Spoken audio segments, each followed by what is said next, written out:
রোহন তুই কখন আসলি? কখন আসলি মানে? আমি আবার এই সৈন্য কোথাও যাই নাকি? সোজা তোর কাছেই তো আসি। খাওয়া দাওয়া করিসনি নাকি? চোখ মুখের কি অবস্থা করেছিস? করি তো, সময় মতো হয় না। করাত ঘুমাসনি বলতো? জানিস তো লরি চালায়, একটু একটু রাত তো যাইতে হবে। দেখো দিনি চোখ মুখ একবারে বসে গেছে। ওসব বাদ দে তো, অনেক খিদে লেগেছে। লে খাবারটা বার।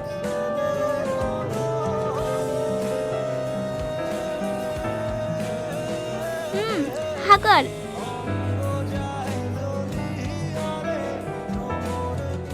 এবার তুই খা। মায়া, তোর খারাপ লাগে না সব কাজ করতে? কি করব বল, কাজ না করলে কি পেট চলবে? চলবে, ঠিক চলবে। তুই শুধু এসব ছেড়ে দিয়ে আমার হাত ধর, আমি তোকে রানী করে রাখবো।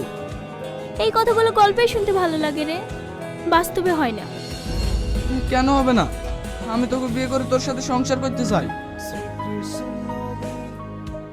আমার মতো মেয়ের সঙ্গে তুই সংসার করবি? হ্যাঁ করব। আমি তো আগেও বলেছি তোকে আমি ভালোবাসি। ভালো তো আমিও তোকে বাসি রে, কিন্তু তোর জীবনটা কিভাবে নষ্ট করব বল?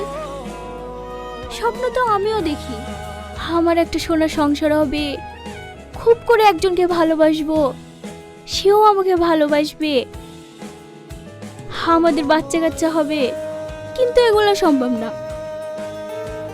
আমার মতো কলঙ্কিনীর সাথে নিজের জীবনটা জড়িয়ে নিজের জীবনটা নষ্ট করিসনি। একদম উল্টো পাল্টা বকবি না। মানুষ তো পেটের দিয়ে সব করতে বাধ্য। তোর ভাগ্য তোকে এখানে এনেছে, তুই তো ইচ্ছা করে আসিসনি। তাই বলে তুই আমার মতো কলঙ্কিনীকে আপন করে নিবি? হ্যাঁ করব, আমি তোকে ভালোবাসি। না রে, এটা কোনোদিনই সম্ভব না রে। ওরা আমাকে কিনে রেখেছে, ওরা আমাকে কোনোদিন এখান থেকে যেতে দেবে না। যাই হোক, আমি তোকে এখান থেকে নিয়ে যাবই। কেন বুঝছিস না? আমাকে নিয়ে যেতে হলে অনেক টাকা লাগবে। যত টাকা লাগে দেবো, কিন্তু তাও আমি তোকে এই নরকে থাকতে দেবো না। আমি দেখছি।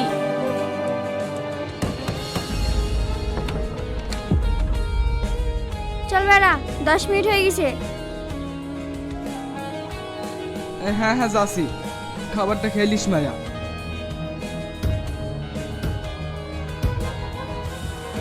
এইসব লোকের আসা যাওয়া কিন্তু খুব বেশি হয়ে যাচ্ছে। ও শুধু খাবার দিতে এসেছিল দাদা। ঠিক আছে ঠিক আছে, এর পরের দিন থেকে যেন আমি ছাড়া ওর ঘরে কেউ না ঢুকে। ঠিক আছে দাদা।